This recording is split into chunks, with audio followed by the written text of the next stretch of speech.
Hello everyone, welcome back to my classes. तो आज लेकर आई हूँ यार मैं आप लोगों के लिए एक बड़ा छोटा सा टॉपिक, ठीक है, दैट इज पोलन ग्रेन की जर्मिनेशन हमारे स्टिग्मा पे। एक्चुअली वो पोलन ग्रेन दिखता कैसा है और वो फिर फाइनली स्टिग्मा से अंदर जाता कैसे है, ठीक है।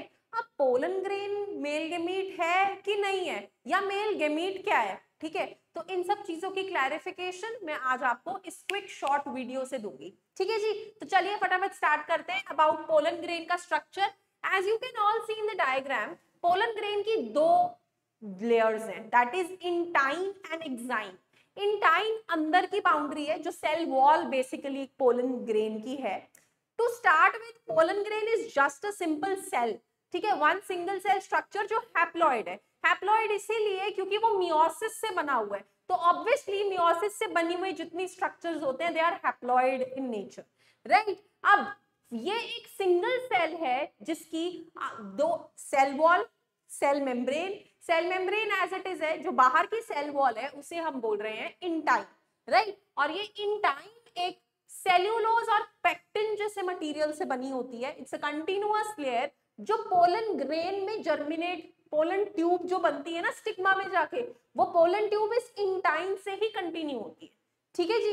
इंटाइन के बाहर एक रफ स्ट्रक्चर है जिसे हम कहते हैं exine. This exine is made up of the most resistant substance ever known, that is sporopollenin. अब ये स्पोरोपोलोनिन एक ऐसी चीज है जो कभी डिग्रेड नहीं होता यार, जिसकी वजह से पोलन ग्रेन्स की फॉसिलाइज्ड इंपॉर्टेंस बन चुकी है। वो टैक्सोनॉमी में यूज होने लग गया है क्योंकि ये सालों साल प्रेजेंट रहता है, और क्योंकि पोलन ग्रेन इस मटेरियल का बना हुआ है तो उसकी वायबिलिटी रहती, उसकी जो I not use the term viability, उसकी जो एग्जिस्टेंस है वो रहती ही रहती है। अब मैंने यहाँ वायबिलिटी क्यों कैंसिल किया, I took my word back, because here viability means कि कितने टाइम तक पोलन ग्रेन एक एबिलिटी होल्ड करता है फीमेल में जर्मिनेट करने की, ठीक है। सो वो time period is known as viability, okay. Discontinuous hard and protective layer sporopollenin से बनी है and it is made up of sporopollenin. It's the most resistant substance, fossilized, taxonomic importance. Rest everything is same. Now let's come on to its germination. ठीक है, अब हमें पता है कि यहाँ पोलन ग्रेन था, तो पोलन ग्रेन के अंदर है क्या मेल गेमीट, बट हमने तो सुना था इसके अंदर दो मेल गेमीट्स है, तो वो कैसे बने। तो चलिए आइए एक बार उसको स्टडी करते हैं।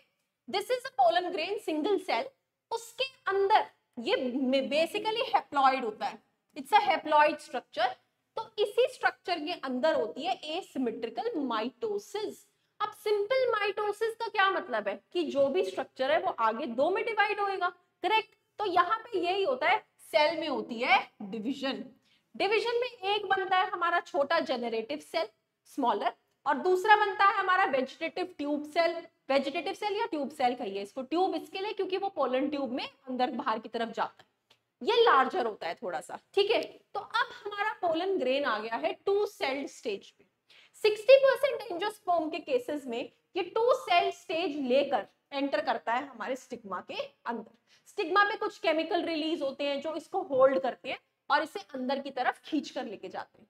ये ग्रीन जो इलेबोरेट आगे जा रही है, this is a pollen tube. ये पोलन ट्यूब के अंदर आप देखिए दोनों सेल्स जा रहे हैं हमारे, चले tube cell and generative cell. But on their way जैसे ये आगे से आगे जा रहे होते हैं, इनमें एक और माइटोसिस देखी जाती है, वो भी किसमें, जेनरेटिव सेल में। तो ये जेनरेटिव सेल पोलन ट्यूब के अंदर जाते जाते माइटोसिस कर जाता है and it dissociates into two male gametes, ठीक है जी। तो दो सेल्स बन जाते हैं जिन्हें हम कहते हैं two male gametes. So this is the pollen tube which has been elongated. अब लास्ट में किस में क्या बने, थ्री सेल्ड। थ्री सेल्ड में दो उसके मेल गेमीट्स और एक क्या है उसका tube cell. So this is the stage which is called as the three celled stage of a pollen grain. लेकिन 40% एंजियोस्पर्म में ये टू सेल स्टेज पे नहीं जाता, थ्री सेल स्टेज पे स्टिग्मा में जाता है।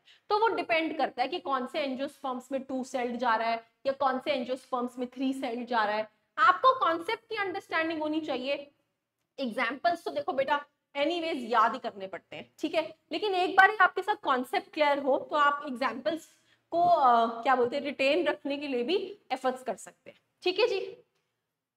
अब ये मैंने एक शॉर्ट फ्लो चार्ट लिखा था जिसमें मैं क्या लिख रही हूँ कि पोलन जो माइक्रोस्पोरेंजियम था हमारा, जो एंथर के अंदर पोलन सैक्स थे, उस पोलन सैक्स के अंदर बने थे 125 माइक्रोमदर सेल्स फॉर एग्जांपल। ठीक है, अब एक माइक्रोमदर सेल ने किसको जन्म दिया था? 4 माइक्रोस्पोर को, तो इसीलिए 125 4 जा 5। ठीक है,